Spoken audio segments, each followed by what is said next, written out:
Hallelujah, praise the lord. প্ৰভু যীশুৰ মধুৰ নামত আপোনালোক সকলোকে স্বাগতম জনালোঁ।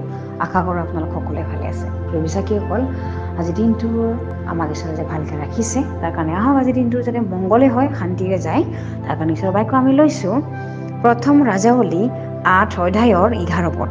ইয়াত সুন্দৰ ঈশ্বৰৰ বাক্য আমাৰ কাৰণে কৈছে, তাৰ কাৰণে পুৰোহিতবিলাকে পৰিচৰ্যা কৰিবৰ অৰ্থে থিয় হ'ব নোৱাৰা হ'ল, কিয়নো জিহুৱাৰ গৃহ জিহুৱাৰ প্ৰতাপেৰে পৰিপূৰ্ণ আছিল। Hallelujah, praise the lord.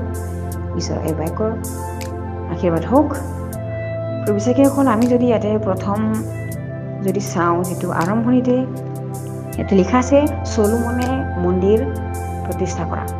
যেতিয়া চলোমনে জিহুৱাৰ গৃহ প্ৰতিষ্ঠা কৰিবৰ সময়ত সকলো মানুহবিলাকক একগোট খোৱালে চলোমনৰ আগত, যাতে সকলোৱে আলোচনা কৰি গৃহটোৰ নিমিত্তে কেনেকুৱা সাজিলে ভাল হ'ব বা কেনেকুৱা কি কৰিলে ঈশ্বৰৰ গ্ৰহণীয়ত শুদ্ধ হ'ব, তেওঁবিলাকে আলোচনা কৰিবৰ কাৰণে সকলো মানুহবিলাকক, সকলো পুৰোহিতবিলাকক চলোমনৰ কাষত গোট খোৱা হৈছিলে।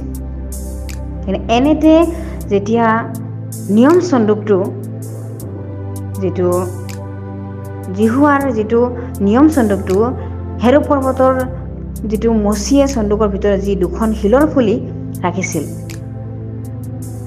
আৰু তাৰ বাহিৰে একো নাছিলে, সেইকাৰণে যেতিয়া তেওঁ নিয়ম চন্দুকবিলাক অনাৰ সময়ত জিহুৱাৰ গৃহত যেতিয়া ৰাখিলে ভিতৰ কোঠালিত, তেতিয়া পুৰোহিতবিলাকে যেতিয়া সেই ঠাইত থিয় হ'ল, তেতিয়া পুৰোহিতবিলাকে থিয় হ'ব নোৱাৰা হ'ল।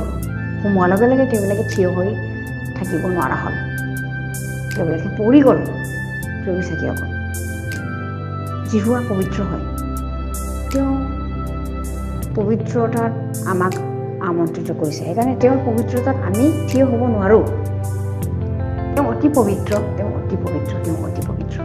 হালেলুয়া, আমি তেওঁৰ পবিত্ৰতাত থিয় হ'ব নোৱাৰোঁ। প্ৰিয় বিশ্বাসীসকল, এবাৰকৈ আমাৰ কাৰণে বুজাব খুজিছে যে আমি পৰিচৰ্যা কৰিব হ'লে বা আমি ঈশ্বৰৰ কাৰ্যবিলাক কৰিব হ'লে আমি সাধাৰণ জীৱন যাপন কৰিব নালাগিব। এবাৰকৈ কোৱাৰ যোগেৰে আমি এইটোৱে বুজি পাওঁ যে ঈশ্বৰৰ পৰিচৰ্যা সাধাৰণ নহয়। আমি তেওঁৰ ৰাইজৰ কাৰণে কাম কৰি আছোঁ, আমি তেওঁৰ ৰাইজৰ কাৰণে আত্মা বচাই আছোঁ, যাতে সেই আত্মাবিলাক নৰকলৈ নাযায়। ঠিক তেনেকৈ এই পুৰোহিতবিলাকে যেনেকৈ জিহুৱাৰ মহিমাত, জিহুৱাৰ প্ৰতাপত থাকিব নোৱাৰিলে, পৰি গ'ল, ঠিক তেনেকৈ আমিও যাতে ঈশ্বৰৰ মহিমাত পৰি নাযাওঁ, কিয়নো তেওঁ পবিত্ৰ হয় আৰু আমিও পবিত্ৰ হৈ থাকিব লাগে, কিয়নো আমি তেওঁৰ পবিত্ৰতাত আমি থাকিব নোৱাৰোঁ, কাৰণ তেওঁ পৰাক্ৰমী হয়, তেওঁ গ্ৰাসকাৰী অগ্নিস্বৰূপ হয়, তেওঁ এনেকৈ পবিত্ৰ হয় যে আমি তেওঁৰ কাষত থিয় দিব নোৱাৰোঁ, কিয়নো আমি মানৱ জাতি হয়, আমাৰ তেজতে পাপ আছে। কিন্তু আমি নিজকে চাব লাগিব, আমি কেনেকৈ চলি আছোঁ, আমি জিহুৱাৰ দৃষ্টিত কেনেকৈ চলি আছোঁ, ভালে চলি আছোঁ নে কি চলি আছোঁ, আমি নিজকে চাব লাগিব। বিশ্বাসীসকল, সেই সময়ত সেই পুৰোহিতবিলাকেও চাগে নিজকে চোৱা নাছিলে, কেনেকৈ তেওঁবিলাকে চলিছিলে, কেনেকৈ চলা নাছিলে, তেওঁবিলাকে সেইটো সময়ত চাগে নিজকে চোৱা নাছিলে। কিন্তু আজিৰ যুগত আমাক আমাৰ সহায়কৰ্তা পবিত্ৰ আত্মাক পঠাই দিছে। আমি তেওঁৰ যোগেৰে প্ৰতিটো পল, প্ৰতিটো দিনে আমি নিজকে স্বীকাৰ কৰি থাকিব পাৰোঁ, আৰু সেই পবিত্ৰ আত্মাই আমাক সহায় কৰিব। আমি যাতে ঈশ্বৰৰ আগত ক্ষমা খোজোঁ, আমাক মনত পেলাই দিব আমাৰ ভুলবিলাক সেই পবিত্ৰ আত্মাই। আৰু যিটো ঈশ্বৰৰ লগত আমি পবিত্ৰ স্থানলৈ যাব পৰা যিটো নাছিলোঁ, আমি সেই পবিত্ৰতাত আকৌ উপস্থিত কৰাবৰ কাৰণে প্ৰভু যীশু আমাৰ মাজত আহিল, আৰু সেই পবিত্ৰ যীশুৱে আমাক পিতৃ আৰু আমাৰ মাজত ৰাস্তা দিলে, যিটো যীশু গ্ৰহণ কৰিলে আমি পিতৃ ঈশ্বৰৰ ওচৰত যাব পাৰোঁ। Hallelujah, praise the lord. সেইকাৰণে আমি প্ৰতিটো সময়ত নিজকে পবিত্ৰ হৈ থাকিব চেষ্টা কৰিব লাগে। আজি দিনটোৱে কিবাকৈ সকলোকে সহায় কৰক, ৰক্ষা কৰক, আৰু পবিত্ৰ হৈ থাকিবৰ কাৰণে মনত পেলাওক। সেই পবিত্ৰ আত্মাক আমি মনত পৰিব লাগে।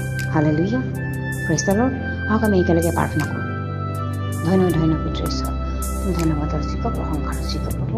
তোমাৰ বুলি কোনো ঈশ্বৰ নাই আৰু তোমাৰ বুলি কোনো ৰজা নাই প্ৰভু ধন্যবাদ দিওঁ সুন্দৰ বাক্যৰ কাৰণে আৰু তুমি যে পবিত্ৰ হয় আৰু আমাক যে তুমি পবিত্ৰ কৰিলা তাৰ কাৰণে ধন্যবাদ দিওঁ প্ৰতিটো সময়ত প্ৰতিটো পলত যাতে আমি এনেকৈ তোমাৰ পবিত্ৰতা থাকিব পাৰোঁ তুমি এনেকৈ আশীৰ্বাদ কৰিবা এই সকলো যাচনা নাচাৰোতে প্ৰভু যীশুৰ নামত অৰ্পণ কৰিছোঁ আমেন প্ৰেইজ দ্য লৰ্ড